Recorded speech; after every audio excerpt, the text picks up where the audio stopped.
he was a scientist, and he discovered that there were universes stacked on top of his own.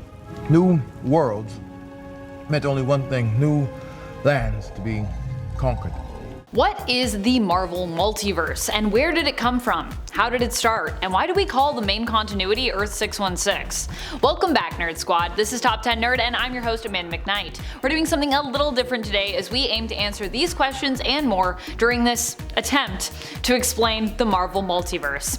There's a lot to cover, so let's get started. What is the Marvel Multiverse? Well, while it might feel massive, it's actually a small area of the Omniverse, which contains within it all possible multiverses that have ever existed. The Marvel Multiverse is made of divergent realities based on various possible outcomes for some of Marvel's most prolific events, with various actions and choices of those involved shaping various realities. Some of these realities also exist with similar characters and events, but simply displaced into different time periods. The Marvel Multiverse is believed to be limitless, stated to be so even by the Beyonder, who said there is a seemingly endless number of dimensions. The Book of Vishanti also confirms this, estimating there are literally a transfinite number, that is a number greater than infinity, of universes within the Marvel Multiverse alone.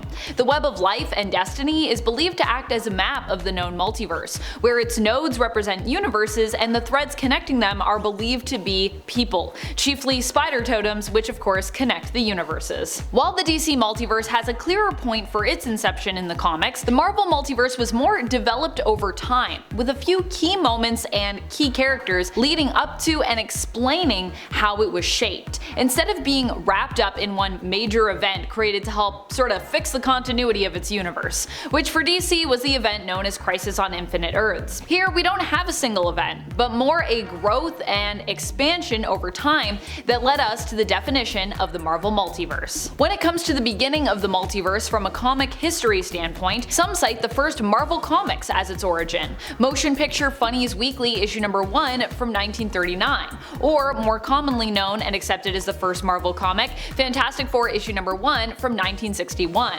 possibly also an important number in regards to the multiverse. These comics are considered by some to be the beginning of the multiverse, since technically, retroactively, it has existed within the world of the comics since then. How did we come to the idea of the Marvel Multiverse though? When was it first invented? How was it integrated? In reality, it was a bunch of tiny little steps that actually brought us to the concept of the Marvel Multiverse and the naming therein of the main reality as Earth 616 and the often numerical designations of other realities.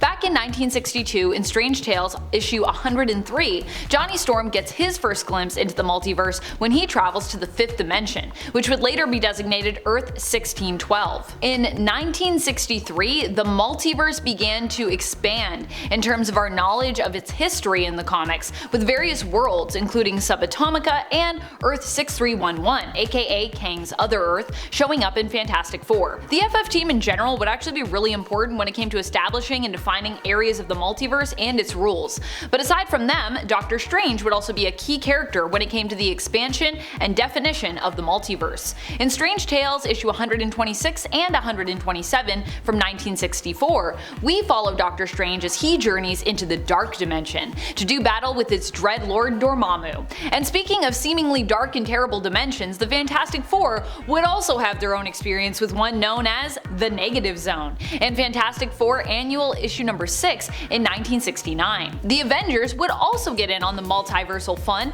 in Avengers issue 85, where we'd first travel alongside them to the reality of Earth 712, or Earth S, the home of the Squadron Supreme, at least one iterations of the Squadron Supreme at this point. The Fantastic Four series is also where the TVA, the Time Variance Authority, would pop up from time to time, although the organization would make its first appearance in Thor issue 371 in 1986. So it was a while before the Time Police showed up to, make sure the multiverse wasn't getting too mad. The multiverse expanded even more with the first What If comic series starting in 1977, which was all about revisiting events that had happened in Marvel Comics and answering questions surrounding possible differences that could have occurred, such as what if a hero had made another choice? How would the universe be changed? Creating creating multiple alternate universes just by answering these questions in each issue, some of which created such popular realities that they got their own series or line of comics, such as with the Spider-Girl series of the MC2 reality of Earth 982, which spun out of a What If issue, so pretty cool. When it came to defining the borders, if you will, of all these universes, there were a few people that were key. These people were instrumental in determining what to call this collection of worlds and the main continuity, as well as determining where the borders existed between various universes and multiverses. One figure of major importance in all of this was Mark Grunwald, also known for being the one to inspire the character Mobius M. Mobius of the Time Variance Authority. Grunwald was the first one to use the term multiverse when it came to describing the madness that was this booming and ever-expanding collection of possibilities and alternate Marvel realities. Grunwald first coined the term multiverse over at Marvel to describe this collection of universes, but he didn't stop there. He even established that the Marvel Multiverse existed within a greater omniverse, which was the collection of all fictional multiverses and real-world multiverses even our reality, that had ever existed. First to write the term Earth 616 in print was writer Alan Moore and artist Alan Davis in the story Rough Justice, which was in the Marvel UK anthology The Daredevils issue number 7, first released in 1983. Later on, this story would be reprinted in the more familiar Marvel UK series Captain Britain. The term is used by Saturnine, who uses it to differentiate Captain Britain, Brian Braddock, of the main Marvel universe from other members of the Captain Britain Corps. Here the multiverse was established as being protected by Merlin.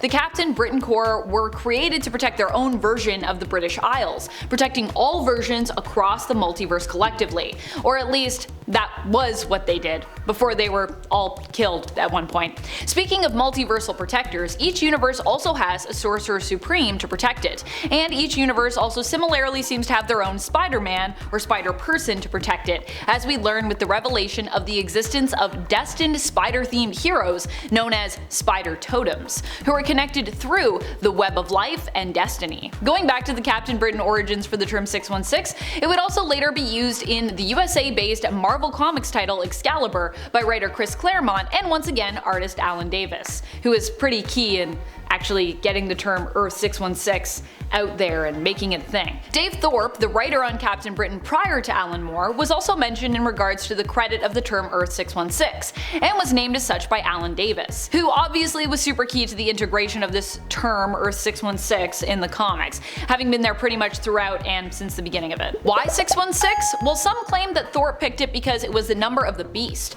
Many think of that as 666, but one of the earliest manuscripts of Revelation actually identifies that number instead as 616, and that it was used as a sort of commentary on his feelings about the modern superhero genre, which he apparently wasn't a huge fan of. Thorpe has apparently said that he came up with the number via numerology, taking the number of 666 and subtracting 50 to get 616. However, if you believe Alan Moore to have picked it, it was reportedly said by his son-in-law that Moore picked it at random because he liked the idea of a higher number Earth in comparison to lower numbered Earths in other multiverses out there, such as DC's multiverse, which usually has lower numbers for their alt realities, such as Earth 1 and Earth 2 and Earth 3. It's also theorized that the term 616 could have been chosen in honor of the first issue of Fantastic Four, with 61 resembling the year, 1961, and 6 resembling June, the 6th month, which was when it was released. Since its inception, this has been a formula sometimes actually used in the numbering of other universes within the Marvel Multiverse, which is why it kind of makes sense that people think that's where 616 comes from. While many realities claim to be the futures of Earth 616, the 2099 reality of Earth 928 is believed to be the true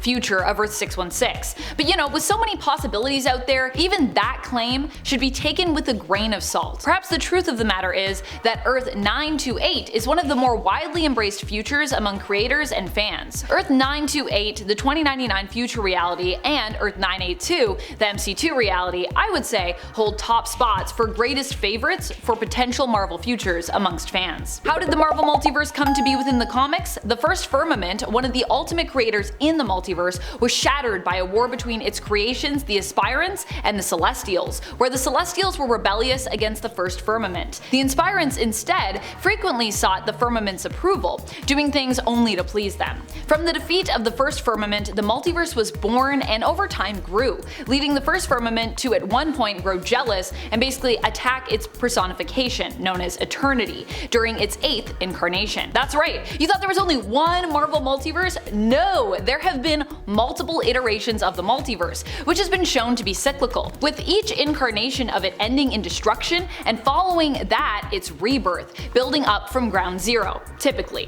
One of the latest examples of this was the 8th incarnation, where after being destroyed by the Incursions and then turned into God Emperor Doom's battle world, it was recreated by Mr. Fantastic and the Future Foundation / Fantastic Four with the help of Molecule Man's powers. Although this incarnation is unique in the sense that it wasn't strictly built up from ground zero, so kind of breaks that status quo. After every cycle of a new multiverse being born, a new hierarchy also comes with it, which means that there is a power flux in regards to who could beat who in the highest part of the cosmic power spectrum, which typically, but perhaps not always, has the Living Tribunal ranked as most powerful. The MCU also seems to have their own multiverse, with the main continuity being designated within its own narrative as Earth 616 by those working at the Baxter Building.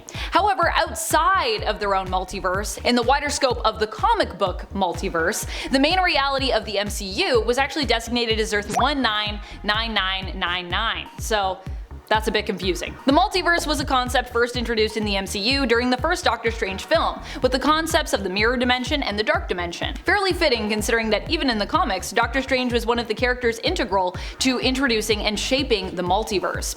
When it comes to the MCU multiverse, Phase 4 has seen a huge expansion of the concept, with shows like Loki expanding greatly on it with the variants and the TVA, and the animated series What If, inspired by the likewise foundational comic series of the same name, as well as films like Spider-Man No Way Home, which saw Sony's Spider-Verses incorporated into the Marvel Cinematic Multiverse, or MCM, as well. When it comes to Sony's Into the Spider-Verse franchise, this series also seems to have its own contained multiverse, separated from the MCU or the comics, although similar in many ways to the comics. It also makes reference to other animated Spider projects, implying that perhaps animated universes are connected via a Marvel animated multiverse or an MAM, although we kind of need to see more to know more about how that multiverse is structured, in my opinion. And that's pretty much all we have time for, because I talked a lot about the multiverse here.